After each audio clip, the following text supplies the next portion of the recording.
gentlemen, and welcome to Celine's Emporium. I am Cordelia, the owner of this establishment. Apologies for not escorting you underwater myself. I'd rather not spend more time away from here than I need to. I hope my sharks were civil enough. I'm glad. Although you needn't have worn scuba gear. I always strive to be accommodating to my customers, be they with foot or fin. Why do you look so surprised? The air pocket? Yes. My mother, may she rest in pieces, had it made a long time ago.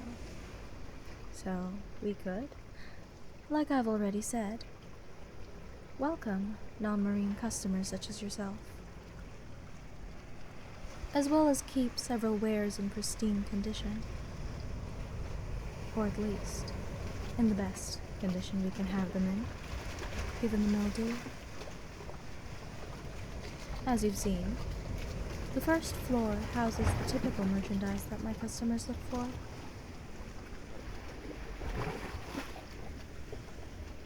Well, come up from the water then. Try not to scratch yourself against the rocks.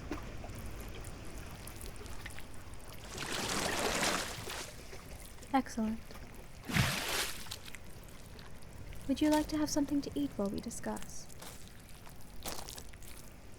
We have clams, crabs, shrimps. Have your pick. We also have batches of what you humans call wine and champagne, gleaned from sunken ships all over the realm. I personally find the view of Cliquot taken from the Baltic Sea to be quite the treat.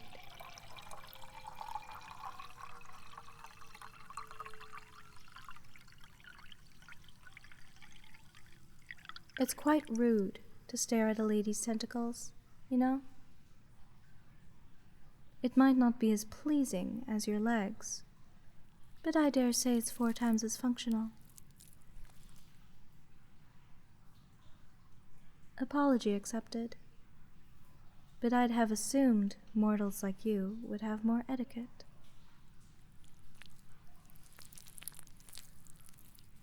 Of course.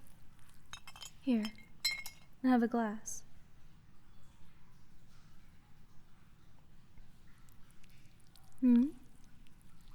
Yes. My mother's name is Celine. She started this emporium centuries ago. I'm merely continuing on the business. We've actually expanded from peddling potions. In fact, we're now selling things from shipwrecks and places from far-off seas. I'm sure you saw some up for display on the main floor. But that's not what you're here for. No? I must say, you gave me quite the surprise when I received your message in a bottle. Even more so when I found that you were asking for an appointment. Usually, when humans want magic to solve their problems, they go visit the mages that roam the land, and not the infamous sea witch. You must be truly desperate to decide to make a deal with me.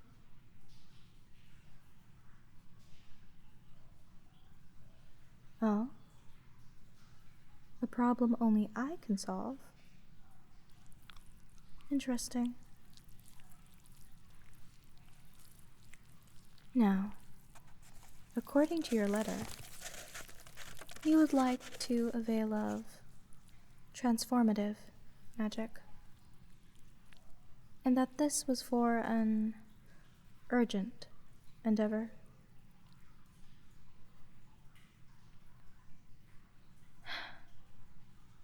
While you were endorsed by a mage friend of mine, the details of your letter were quite vague.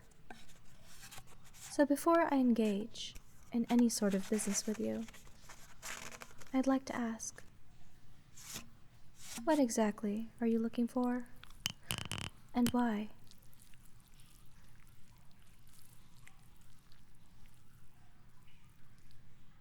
Do I know of mermaids? Oh, my dear customer, they are my main group of clientele. Why do you ask? Are you in need of ingredients for a quest? Depending on rarity, I'd be able to procure something for you. Despite hearsay, mermaid tears are quite common. Oh, that's not what you meant. Then why the sudden mention of the merfolk?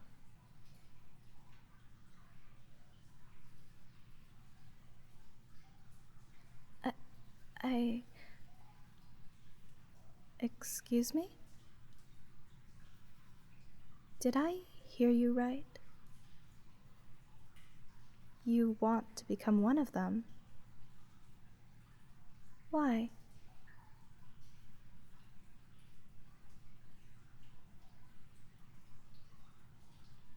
Well, that is something. So, let me get this right. You want to give up your human form and become part of the merfolk because a mermaid princess saved you from drowning.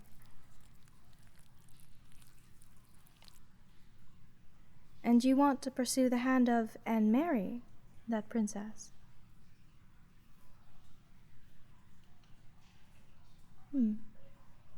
I didn't think a human would go through all this just to become part of merfolk royalty.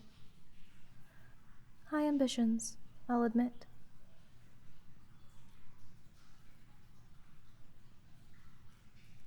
Oh. You're doing this because you love her? Not for power? Huh. Again, such high ambitions.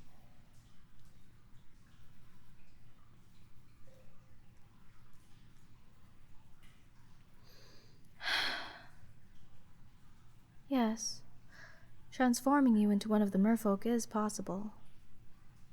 It's just a reversal of what I'm accustomed to doing. Usually, I have mermaids seeking my help to swap out their fishtails with human legs. But at least most of them do it to explore your world, and not out of something fickle, such as love.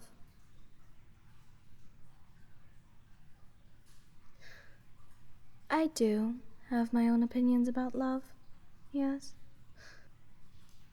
But they are irrelevant to what you want to hear. All right.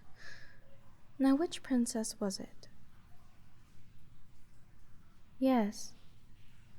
Which? If I recall, there are at least 5 noble families in this ocean alone. If you can identify the general location of where you were saved, then we can narrow things down. But like schools of fish, the royals have quite a multitude of children. If you want to have any chance at wooing your lady, you'd have to tell me which princess saved you. What? What's with that expression? And now that I think about it, how did you find out that the mermaid who saved you was royal? I doubt she would have introduced herself to you while dragging you to safety.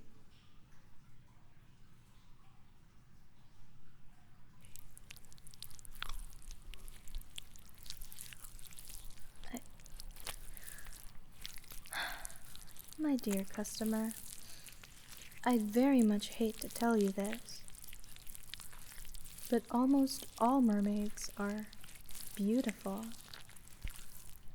It's part of their allure. Supernatural beauty doesn't guarantee a royal pedigree, and neither does an angelic singing voice. For all we know, your savior could have been a lowly peasant.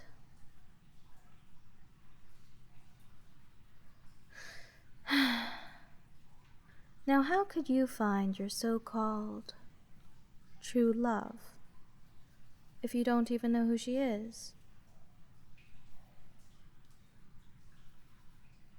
Do you remember what she looks like, at least?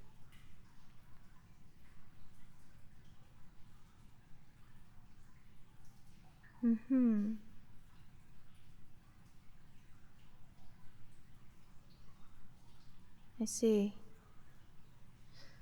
Barely helpful, but I suppose an almost drowned human wouldn't be able to vividly recall things like these. Although, I do have an inkling as to which type of mermaid saved you.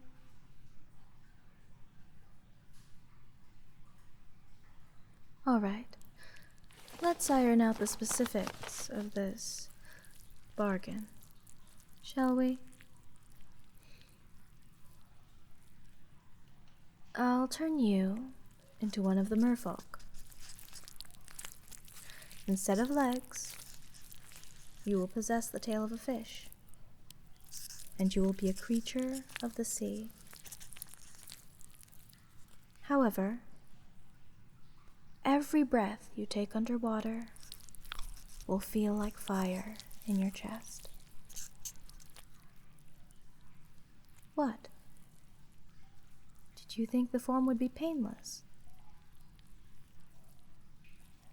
Listen, when my mermaid customers switch out their tails for legs, I tell them that every step they take will feel like walking on sharp knives. And yet, they still agree to it, because that's how much they want to see your world.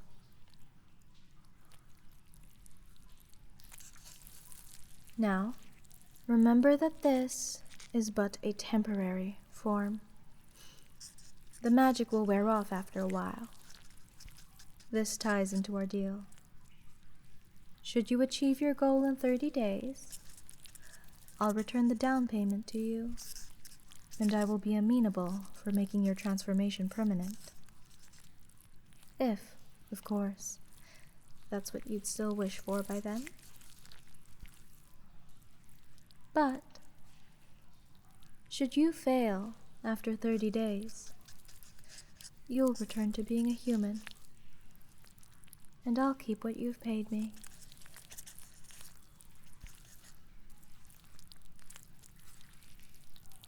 What do you mean? A month isn't unreasonable. The original time limit my mother used to set for this type of magic was 3 days. 3 days. Can you imagine? Compared to that, I'd think my offer is nautical miles better.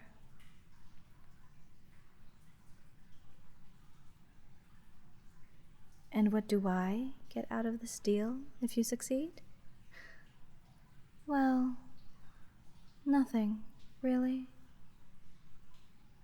But your case intrigues me.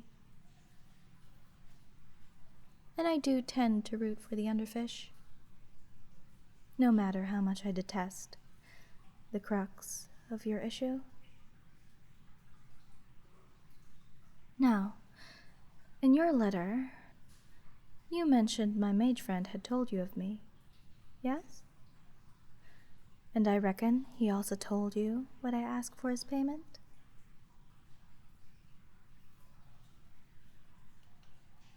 Money has no meaning to me. Humans may desire that sort of thing, but all your gold is worthless in my eyes. So, what did you plan to offer me?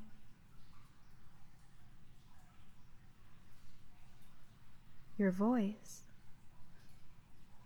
Oh, my dear, dear customer. Why ever would you think I'd want your voice?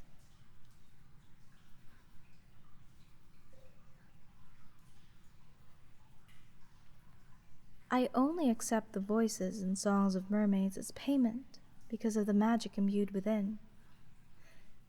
It is the essence of their very being. Quite useful when it comes to potion making. Humans don't have that mystical quality to their voices, hence rendering your offer useless.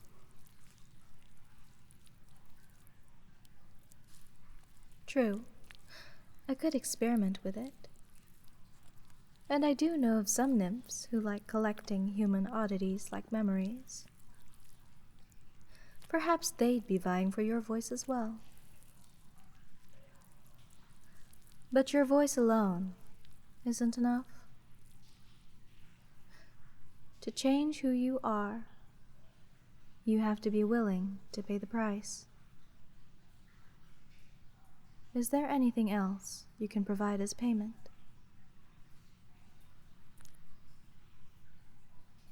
How disappointing. I apologize, but I believe we're done here.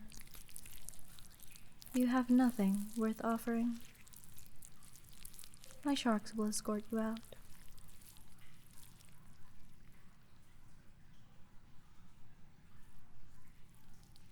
Excuse me? Did you just... Your soul? Are you sure?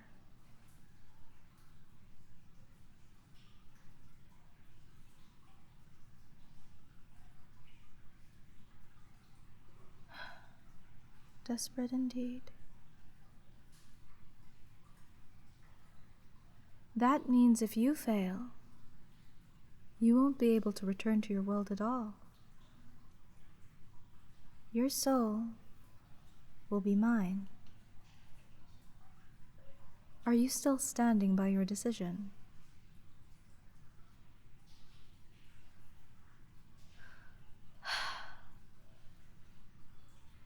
While I may not be a fan of the human realm, I have, reluctantly, visited from time to time. And I've seen your modern innovations and the advancements your societies have made. Are you really willing to risk everything you've ever known for someone you've never truly met? I see. Quite the love-struck little thing, aren't you?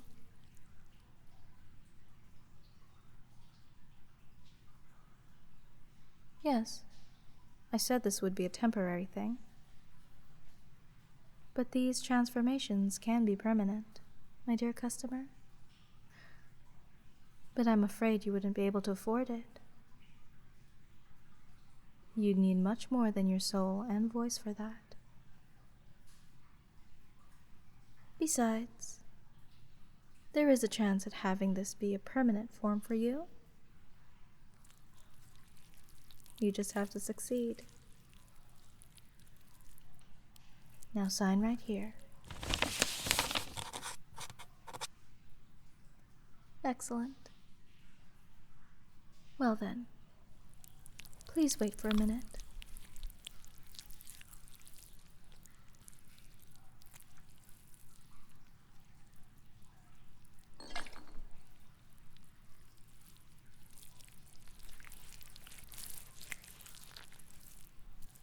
Here. The potion. It might look unappealing, but I assure you, it's effective. The transformation will begin once the tincture passes your lips. And yes, that also includes the extraction of your soul. The potion will cause that effect too.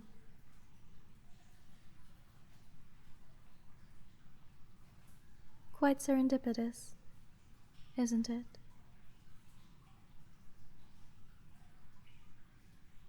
Oh, don't worry. I always make sure to stock up on whatever a customer could ever want.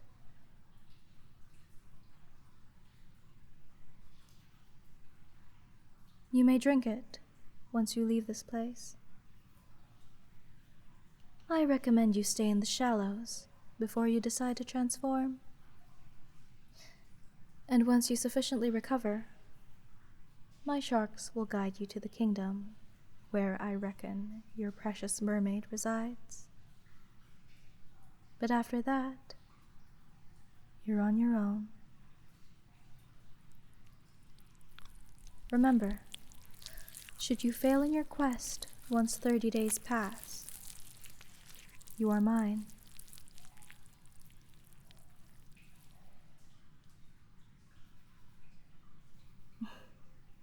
Dear customer, I'm the infamous Sea Witch.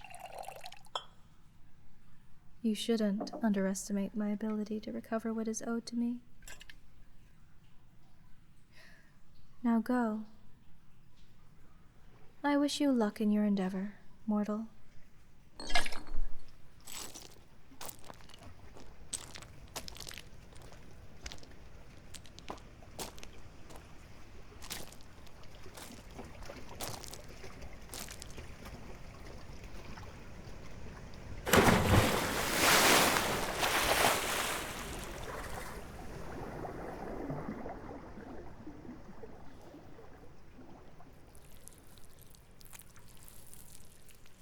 Mother was right. It seems fools for love really do make for easy pickings. And I really should give Naya a raise. Her song took quite a hold on this poor, unfortunate soul.